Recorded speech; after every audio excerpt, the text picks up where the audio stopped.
Greetings from Niteo Tours. My name is Kjell, and this is the first in a series of virtual tours of some of our favorite places to go and things to see and do around the world. It could be a motorcycle ride in the hills of Vietnam. It could be a visit to the Mummy Museum in Mexico, or truffle hunting in Italy, or a paddle through the mangroves of Guatemala. They will be short, pretty casual, and hopefully a lot of fun for both of us. So let's start in Slovenia. At the foothills of the Julian Alps, Lake Bled, with the iconic church on the island in the middle of the lake, the Castle Bled on the far side of the lake up at the top of the cliffs. It's open for tours. They've got a museum, gift shop, cafe. It's also the spot where Niteo guide Andre, all around good guy, great sense of humor, full of stories and history about his country, loves his country. He proposed within the walls of that castle, looking down over the lake. Behind the lake, to the north, are some mountains. At the top of the mountains is the border with Austria. So that gives you some idea where it is geographically. The lake is surrounded by a real easy walking path dotted with cafes and restaurants where you can sit outside, have a meal or a cup of coffee or a glass of wine while you watch the lake and the folks move around it. It is the site on occasion of the Rowing World Championships.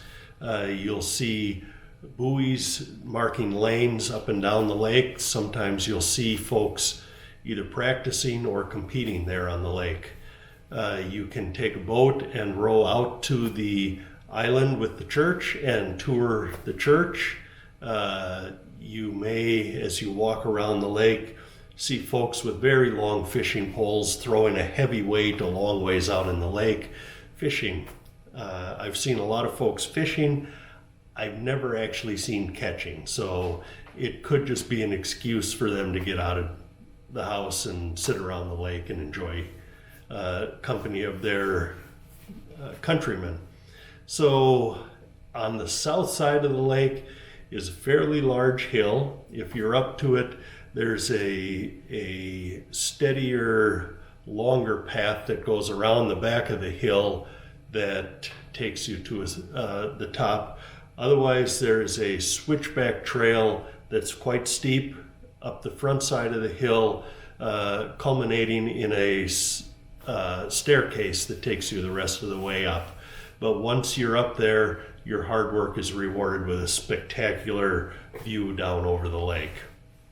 So, quick story, I was flying my drone and getting this shot here, where I was flying out low to the water toward the church on the island in the middle of the lake.